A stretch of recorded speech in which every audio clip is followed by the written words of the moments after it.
കൂട്ടുകാരെ, അപ്പോൾ ഞങ്ങൾ ഇന്ന് നമ്മുടെ രജനി ചേച്ചിയുടെ വീട്ടിൽ പോവുകയാണ്. കൂട്ടുകാരന്മാർക്ക് അറിയാമായിരിക്കുമല്ലോ, നമ്മുടെ കൂട്ടുകാരന്മാരെല്ലാം ഒത്തിരി സഹായിച്ചിട്ടുള്ളതാണ് രജനി ചേച്ചീനെ.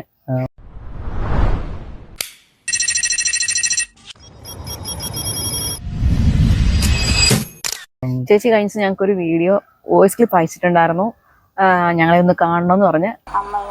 അമ്മയ്ക്ക് ഒരാഗ്രഹവും കൂടെ ഉണ്ട്. ഇത്രയും സഹായമൊക്കെ ചെയ്തു തരുന്ന എൻ്റെ പൊന്നു മക്കളെ കാണണമെന്നുണ്ട്. പറ്റുവാണെങ്കിൽ ഇവിടെ വീട് വരെ ഒന്ന് അമ്മയ്ക്ക് അങ്ങോട്ട് വന്ന് കാണാനുള്ള ശേഷിയൊന്നും ഇല്ല.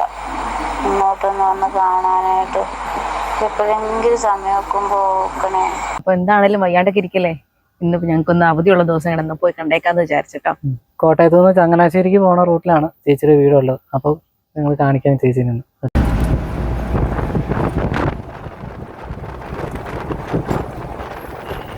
ഞാനും അഞ്ചും രജനി ചേച്ചിയുടെ വീട്ടിൽ വന്നു. ഞങ്ങൾ രജനി ചേച്ചിയെ കാണാൻ വേണ്ടി വന്നായിരുന്നു. ചേച്ചിക്ക് കഴിഞ്ഞ പ്രാവശ്യത്തെക്കാളും പാടില്ലെന്നായി. കഴിഞ്ഞ പ്രാവശ്യം ഞങ്ങൾ കാണുന്നതിനെക്കാട്ടിലൊക്കെ ചേച്ചിക്ക് ഭയങ്കര വേദനയും കാര്യങ്ങളൊക്കെയാണ്. അപ്പോൾ ചേച്ചിനെ ഒന്ന് കാണാൻ വേണ്ടി ഞങ്ങൾ വന്നതാണ്. അസുഖമാണ്, അപ്പം പാടില്ലാണ്ടിരിക്കുകയാണ്.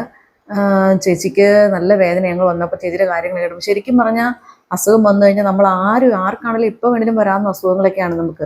അതുകൊണ്ട് നമ്മളെക്കൊണ്ട് ചെയ്യാൻ പറ്റുന്ന ചെറിയ സഹായങ്ങളൊക്കെ ചെയ്തു കൊടുക്കണം. എല്ലാം ചെയ്യാൻ പറ്റുമെന്നല്ലെങ്കിലും നിങ്ങൾ ചെയ്യുന്ന ഒരു ചെറിയ സഹായം ഒരുപക്ഷെ ആ ചേച്ചിയുടെ കുടുംബത്തിന് വലിയ സഹായമായിരിക്കും. കാരണം ചേച്ചിക്ക് 2 മക്കളാണ്. ഇളയ മോൻ്റെ ഭാര്യ ഡെലിവറി കഴിഞ്ഞ് 2 കുഞ്ഞുങ്ങളുണ്ട്. അത് മാസം തികയാതെ ഉണ്ടായതുകൊണ്ട് അതിൻ്റെ ബുദ്ധിമുട്ടുകളുണ്ട്. അതിനിടയ്ക്ക് ചേച്ചിക്ക് അസുഖമായി. മൂത്ത മോനാണ് ഹോസ്പിറ്റലിൽ കൊണ്ടുപോകുക. അപ്പോൾ ആളുടെ ജോലിയും ഇപ്പം ഇല്ലാണ്ടായിരിക്കുകയാണ്. അപ്പം നിങ്ങളൊന്ന് സഹായിച്ച് അവരുടെ ഇപ്പോഴത്തെ ഈ അവസ്ഥയ്ക്ക് ഒരു മാറ്റം വരാൻ നിങ്ങളെ കൊണ്ട് കഴിയുന്ന ചെറിയ സഹായങ്ങളൊക്കെ ചെയ്യണം. ഞങ്ങളും അവരുടെ കൂടെ നിൽക്കുന്നുണ്ട്. അപ്പം നിങ്ങളും അതിനൊപ്പം ഞങ്ങളുടെ കൂടെ ഉണ്ടായിരിക്കണം. ചേച്ചിക്ക് വേണ്ടി എല്ലാവരും പ്രാർത്ഥിക്കണം. ചേച്ചി ഇനി നമ്മൾ കാണാൻ വരുമ്പം ഇതിലും സന്തോഷമായി ചിരിച്ചുകൊണ്ട് നമ്മളെല്ലാം സന്തോഷത്തോടെ കാണുന്നൊരു ചേച്ചിയെ കാണാൻ വേണ്ടി ഞങ്ങളെല്ലാം ആഗ്രഹിക്കുന്നുണ്ട്, പ്രാർത്ഥിക്കുന്നുണ്ട്. നിങ്ങളും ഞങ്ങളുടെ കൂടെ നിൽക്കണം. കൂട്ടുകാരെ, അപ്പം കേട്ടല്ലോ ചേച്ചിയുടെ ഇപ്പോഴത്തെ അവസ്ഥ കണ്ടല്ലോ. പിന്നെ വേറൊരു കാര്യം കൂടി, ചേച്ചിയുടെ മൂത്ത മോനൊരു ജോലി അത്യാവശ്യമായിട്ട് വേണം. ജോലി പോയിരിക്കുകയാണ്. ചേച്ചീനെ എപ്പോഴും ആശുപത്രിയിൽ കൊണ്ടുപോകുന്ന കാരണം ഇപ്പം നിലവിലുണ്ടായിരുന്ന ഒരു ജോലി പോയി. കുടുംബത്തിന് വേറെ വരുമാന മാർഗങ്ങൾ ഒന്നും തന്നെയില്ല. അപ്പം നമുക്ക് ആ ചേച്ചിയുടെ മൂത്ത മോനൊരു ജോലി നമുക്ക് കോട്ടയം ചിങ്ങവനം പള്ളം വടവാതൂർ ഭാഗത്ത് കമ്പനികളിലൊക്കെ ജോലി ഉണ്ടെങ്കിൽ കൂട്ടുകാരന്മാരൊന്ന് പറയണം. IT ഫീൽഡ് അല്ലേ ചേച്ചി? ഇലക്ട്രിക്കൽ ഫീൽഡിലാണ് ജോലി വേണ്ടത്. അപ്പോൾ അങ്ങനെ ജോലി ഉണ്ടെങ്കിൽ എത്രയും പെട്ടെന്ന് നമുക്കൊരു ജോലിയും റെഡിയാക്കി കൊടുക്കണം. ചേച്ചിയുടെയും കുടുംബത്തെയും നമുക്ക് ഇനിയും സഹായിക്കണം. ഇത്ര നാളെ നമ്മൾ സഹായിച്ചൊക്കെ ചേച്ചി ഒത്തിരി നന്ദിയുണ്ട്. എന്റെ ടെസ്റ്റുകളും കാര്യങ്ങളും ഒക്കെ ഇത്രത്തോളം നടന്നു. ഇനി മുന്നോട്ട് എങ്ങനെയാണെന്നില്ല ഞാൻ ഡോക്ടറല്ലേ എനിക്ക് അറിയത്തില്ല എന്നാ ചെയ്യേണ്ടതെന്ന്. ഈ പിള്ളേരെ എനിക്ക് എന്നാ ചെയ്യേണ്ടത് അറിയാം. അപ്പൊ ഇത്ര നാളെ നിങ്ങൾ സഹായിച്ചു. ആ സഹായം തുടർന്ന് ചേച്ചിക്ക് വേണം. നിങ്ങൾ തന്ന എല്ലാ സഹായങ്ങൾക്കും എന്നും ഇവരുടെ നന്ദിയും പ്രാർത്ഥനയും നിങ്ങളുടെയൊക്കെ കൂടെ ഉണ്ട്. തുടർന്നും സഹായിക്കണം കേട്ടോ.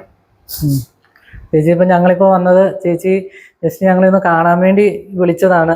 വേറെ ഒരു ആവശ്യത്തിന് വേണ്ടി വന്നതല്ലായിരുന്നു. ഞങ്ങളൊക്കെ ഒന്ന് കാണണം എന്ന് ചേച്ചിക്ക് വിളിച്ചപ്പോൾ ഞങ്ങൾ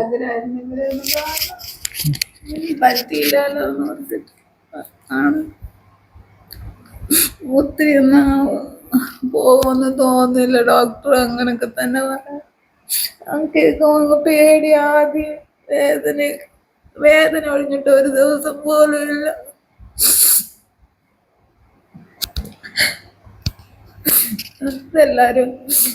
എല്ലാരെയും കൊണ്ട് പറ്റുന്ന രീതിയിൽ എന്നെ ഒന്ന് സഹായിച്ചു.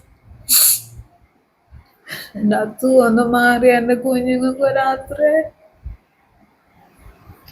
അപ്പം ചേച്ചിയുടെ അവസ്ഥ ഉണ്ടല്ലോ. അപ്പം എല്ലാവരും സഹായിക്കണം. നിങ്ങൾ ചേച്ചിക്ക് വേണ്ടി പ്രാർത്ഥിക്കണം. നമുക്കിനിയും കാണാൻ വരുമ്പോൾ ഇതൊക്കെ മാറി ചേച്ചി നമ്മളോട് ചിരിക്കുന്ന സംസാരിക്കുന്ന ഒരു അവസ്ഥയിലേക്ക് നമുക്ക് കൊണ്ടുവരണം. അതിനൊക്കെ നിങ്ങളുടെ സഹായം വേണം കേട്ടോ. കൂട്ടുകാരെ, അപ്പോൾ ഞങ്ങൾ ചേച്ചിയുടെ വീട്ടിൽ നിന്ന് ഇറങ്ങി.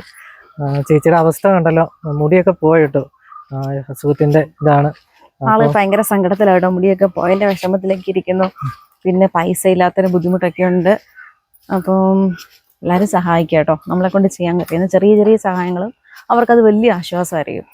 അവരുടെ സ്വന്തം വീടൊക്കെ പോയിട്ട് ഇപ്പം ആ ചേച്ചിയുടെ മോൻ്റെ ഒരു കൂട്ടുകാരൻ്റെ വീട് ഇപ്പോൾ അവർക്ക് തൽക്കാലം താമസിക്കാൻ കൊടുത്തേക്കാണ്. അപ്പം അതാണ് അവരുടെ സിറ്റുവേഷൻ. അപ്പോൾ കൂട്ടുകാരന്മാരെ കൊണ്ട് കഴിയുന്ന പോലെ സഹായിക്കുക. ഓക്കെ.